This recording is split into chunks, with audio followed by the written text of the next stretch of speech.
Hey guys, so yesterday was such a mess. I could not take a reaction to um, Mick and I watching the F1 because in the area that we live in, there's this thing that happens when there's load shedding, when the electricity is supposed to come back, it doesn't, because then every time they try to switch the power back on, then the trip or the switch or whatever gets damaged and they always have to change it. And this happens like all the time when we have load shedding. Like we can never have a week of load shedding without this happening. So the electricity was out from midnight up until like early evening, but luckily Mick's parents have a house nearby, so we were able to go there. But they also didn't have electricity. It's the same power station, but it was raining, so they have like a brass band that is like enclosed, so we were able to make a fire and boil water and make food for the kids and stuff. And the electricity came back before our electricity came back in our area, so we stayed there for a bit. And as we're about to leave, then that's when F1 started, so we decided to watch a little bit there. And what do I do here? I'm busy trying to edit. So yeah, we decided to watch a little bit of the F1 there, and then there was the red flag, and that's when we came home. But then we didn't see the restart. When we got here, there was another restart, so it was just a whole lot of drama. And when we got back, we had to put the kids to sleep, and it was just a lot. But I thought we could. Mick is working from home today. Today is Monday, so I thought we could discuss a bit what happened, our thoughts, before Mick dives into work and I'm not allowed to disturb him. So let's just go to Mick quickly. I thought we could talk about the F1 quickly before you start working. Yo, I'm in the zone, dude. Oh, dude, you just started. I'm very much in the zone. Don't be that guy. So, yesterday. So, okay, obviously we watched the start, and then Mercedes had a really good start. Mm. Where did Max start? Third, ne? Yeah, it was going well until the virtual safety car. It wasn't virtual. It was an actual safety car. Yeah, because Mick Schumacher hit the wall. And then there was a red flag, which was just swag. But I guess for safety, they will argue that they have to do it. But I mean, I just thought it was controversial. Very controversial. In the circumstances, but anyway. And then we drove back because we had no electricity. So when we came back, they had already done the first restart, and there was another accident. Yes, it was Paris. And then... But that I feel like that accident, it was no one's fault. Yeah, it's one of those. It's one of those. And then the second restart, Ocon was first, Hamilton second, Max was third, and then Max was able to get down the inside, take the lead. And remember how the stewards were busy talking to the teams on the radio, and they were like, are you comfortable with... I feel like, why are you asking them if they are comfortable with... No, because what they were saying... they were saying that... They were saying, well, this is what's going to happen, because Max Verstappen, he was supposed to give back the lead initially. To Verstappen and Ocon. So they were saying, listen, this is what's going to happen. Are you comfortable with that? If you're not, it's going to go to the stewards, and if it goes to the stewards, they're going to get a penalty. So they're basically kind of like saying like, well, give the place back or type of thing. Yeah. So, good. It was an irritating race, man. Like so many virtual safety cars. I guess because of how the track is as well, it was bound to happen, you know. There was no way of stopping the safety cars. But that's great and all. The part... So, I can't remember what lap it was. But and then now there was the third restart, which was when he gave the position back. And then Max had a really good start because he was on the medium tires. Yes. And Hamilton, I remember even on the radio, he was like, guys, are you sure this is the right decision to put me on the hard tires? And they were like, dude, it is the right decision. And it truly was, because either way, he would have caught Max in the end, regardless of what happened. Had to pit anyway, because he had a pit stop advantage, so he would have had to pit. But now, with the little incident... Oh, it was the first one at the corner. So where Hamilton tried to pass, overtake, and then he did the Brazil thing. Max was being Max. Yes, basically. And then, obviously now, they told them on the thing, because there were 2 incidences of the similar thing where places had to be given back. Yes. So it was kind of like, well, you have to give the place back. Which took a lap or 2 or 3. Did he ever give the place back? He did. And then when he finally slowed down... Oh yeah, he did. And then he slowed down, and then he passed, and then he... No, there was the miscommunication when they hit each other. That's the first one. That's when you're supposed to give the place back. Oh, and that's when Hamilton ran into him. Yeah, and then there's confusion about that. But I just think that Max was trying to be a bit smart with the DRS thing. Because if he got to that line, then he was going to try, obviously, to pass him on the street. But I also think there was that going on, and also because Lewis Hamilton, he's saying that I obviously have no idea. Also, usually, or what I've seen, usually before the cars pass each other, you're usually behind the person, and then you swift to the left quickly. It's never like, am I wrong? Not entirely. Look. So I feel like wait. So that's what I think. That's what Hamilton was doing. He was like, okay, I'm going to get this toe, and then I'm gonna go to the left and go. Usually, when they tell you to give the place back, a person will No, not about giving the place back, because they had not told Hamilton at the time. I think he was preparing to overtake, and then Max doing the hard brake. Obviously, Lewis was not expecting him to do the hard brake, because it's like, okay, I'm about to overtake, I'm about to go left. I think Hamilton actually, he just, because he says, he's like, I had no idea what was actually going on, because he's like, he's slowing down. There have been so many virtual safety cars, and he's thinking, remember, he's cautious around Max, so he's thinking like, okay, so what's going on here?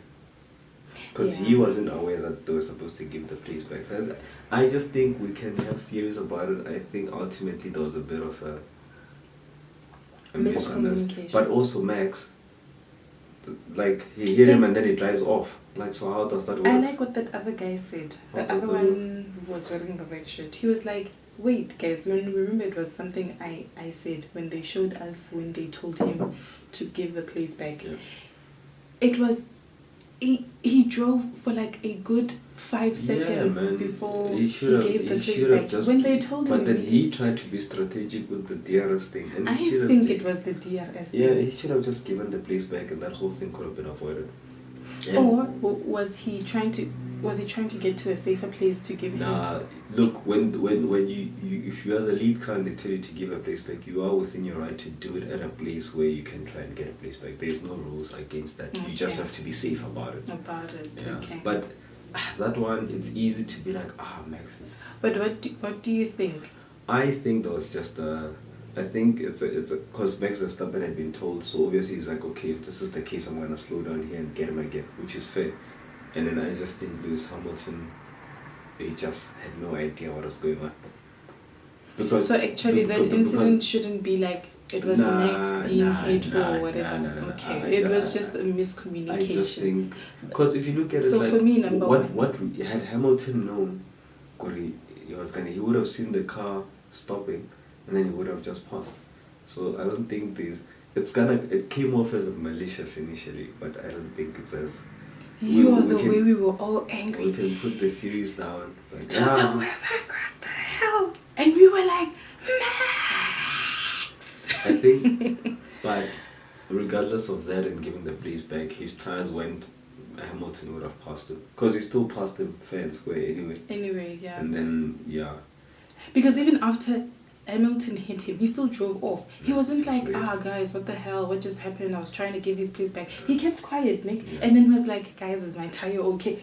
Is my tire okay? Let's check what the thing said.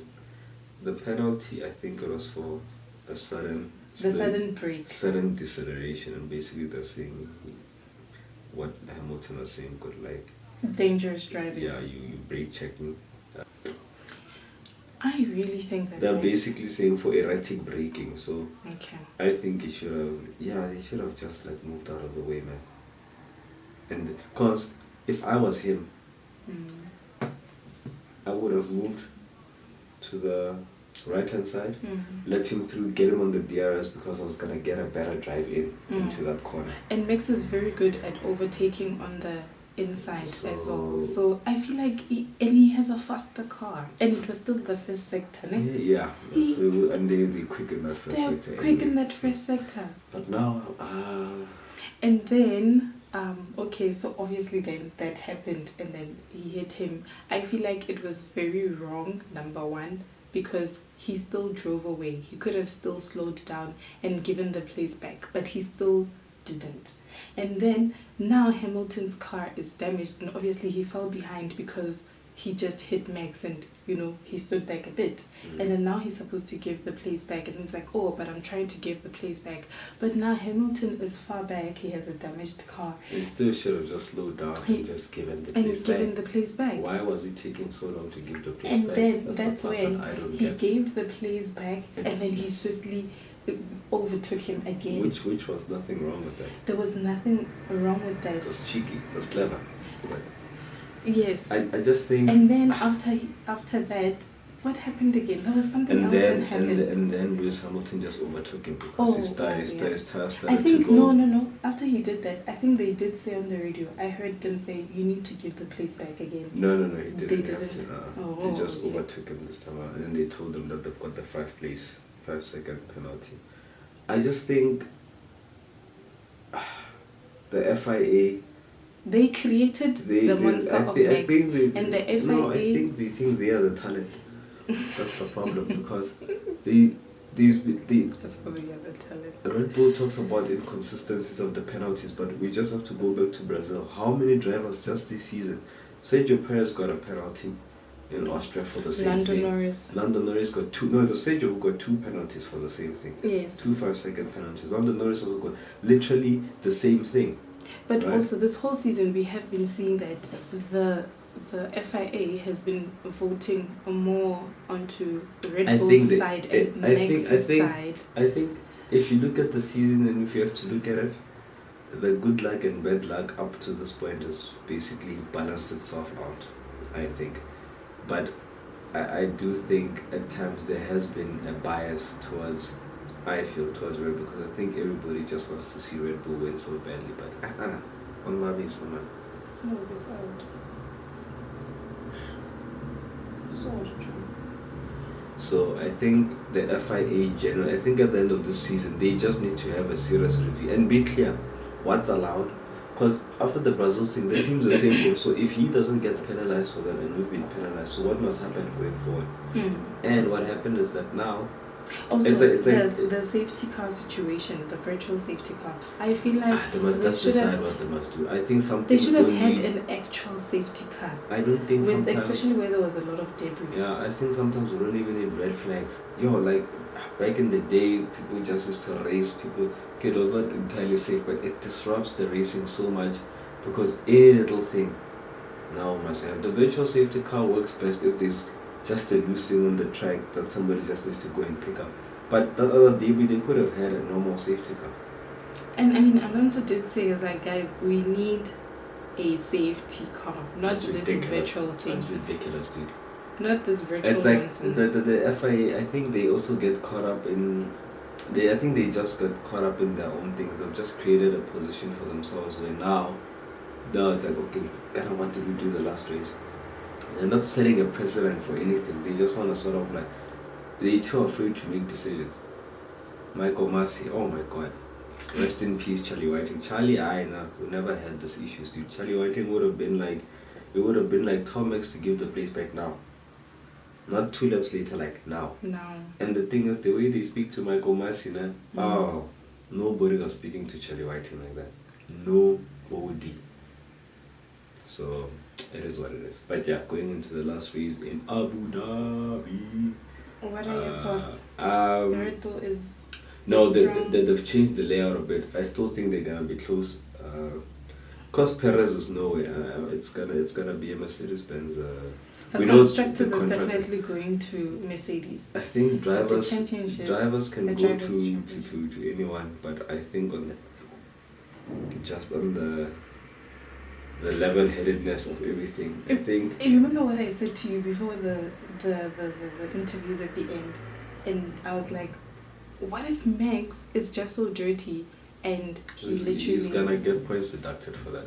They know there was a precedent set when Michael Schumacher did that about like 26 years ago. So there is rules for that. I'm pretty sure they'll speak to them. I know, but So you know, if he tries to run him over or does something, the thing is there's too much telemetry and information that the FIA can access to see could you've done something dirty. So yeah. Oh guys, the thing is, I when I started But watching F1, I I liked Max's aggression, but this season I just feel like he's just he's too dirty. But he's been doing this. No, he's been doing this the whole time. Nothing has changed. I don't understand why people are saying he's too dirty. He's just been dirty the whole time. Way too aggressive. There's nothing wrong with being hard, racing hard, but sometimes like you're racing human beings, dude, not robots. Not robots, because also for me it's like, dude, we're driving at like 300 k's per hour, and you know you can't be doing something like you'll kill someone. I think it's catching up to Red Bull now at the end of the season. I think probably as well they probably thinking how on earth are we behind in the constructors and how is the drivers' championship even? I think that's what they're thinking. So constructors is gonna go to Mercedes-Benz definitely, but in terms of what's it called? The drivers' championship. But yeah, you can't. I still think it's gonna be Lewis. Yeah, just based on it was always going to be him. I remember Nico Rosberg, his old teammate, saying he was like, guys, don't. He's like, this guy when it comes to crunch time, he knows what he's doing. So, and I think Red Bull now, you can see, like, they are panicking, dude. They are panicking.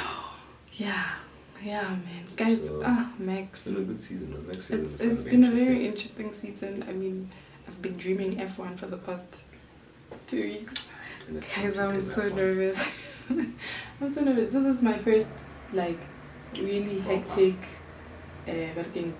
drivers championship, because the first 2 times when I started watching it was just Lewis, and he won them way before. Yeah, that's true. A couple of races beforehand. And also I wasn't understanding the point system. It's gonna be interesting. So I feel like I am getting there. It's gonna be very interesting. But we just need Lewis to win. To put Red Bull in that place, number 1. And number 2, for me, I feel like Lewis should win, just so that he's a black man and he has more world championships than all the other white people. For me, I don't even think it's about that. For me. Yeah, but I think for me, people are always like, oh, is that the fastest car? But would have done it. I mean, I think people might not want to admit it, but I think there is the race element is definitely there in terms of like the amount of stick that he gets.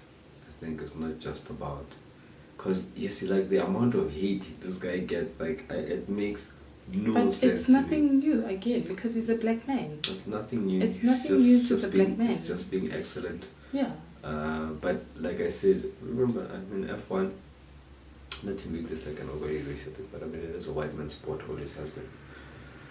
So for the longest time, so this guy comes along and he's saying things that obviously, if you look at the people who are watching, it's things that they don't want to hear, or conversations that people don't want to have. But I also like how he's not, even after the races, he's not like, yeah, well, yesterday was the only time, and the first time he was like, that was just over the limit. No, I think he would usually just be like, yeah, it's hard racing, it's racing. He would literally not comment anything about how people are driving. He won't. He would usually just say, yeah, you know, I tried to do this, I tried to do that, and you know, he keeps it moving. He is always very clean, but yeah, we're going to see in the next couple of races how it's going to be. I think Max Verstappen in a different environment can become like what Alonso is.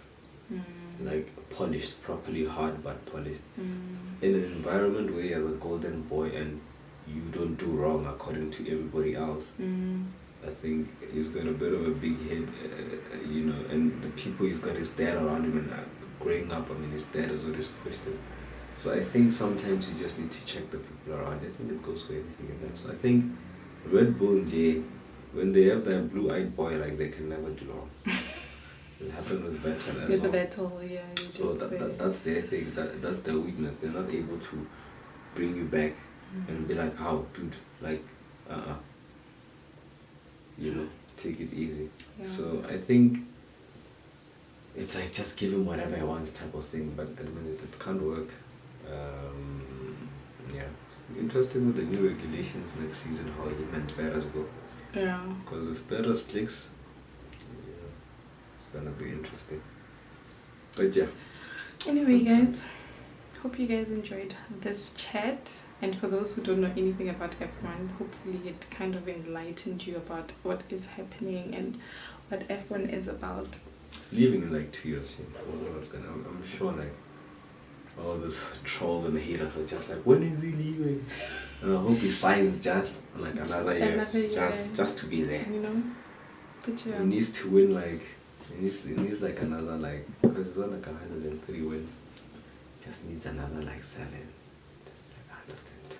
But statistically it's scary. Do they have the most wins in F1? Oh, I mean Michael Schumacher is the second with 91. He's got 103 now. Yeah, he's got 103. The second person in terms of pole positions is Michael Schumacher with 68. In life, you will not win by doing me firi, guys. Don't do me firi. Skadra me firi. You like, be honest. Do that. Otherwise, right it will catch up they with need you. To, it will. And the problem is, I don't think, if you look at the Red Bull team as a whole, it's a great team, the brand, whatever. I mean, they're doing well, they've got great engineers, but I think if you, Dr. Marco, the people who are at the forefront, I think are the problem. Because Christian Horner, I've read books and people are like, he sort of had to maneuver in certain circles he identified a certain persona that he needed to be in the right circles, and he's done that well because he's elevated himself. But I don't think at the core, the person that we see, if you look at when he is not that person. I just think he feels he has to compensate. Well, again, guys, this is just my observation. Maybe he just feels he has to compensate by being, and it's not necessary. They've got the fastest car for the season. Just get on with it.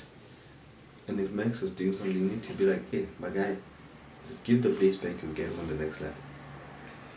So yeah. You still have supporters out there, people, and like so many people are voting Max Verstappen driver of the day every other race, and I think it's just out of spite. I think people are just trying to be like, I think it says a lot about the sport, because I don't think I've ever seen Lewis Hamilton, even when it's driven really well, just get like a driver of the day. Esteban Ocon for me was driver of the day yesterday. Yes, he did really well. Found himself in a very good position. And he was able let's talk about that move at Bottas. He was able to keep Ricardo at bay, actually pulled away.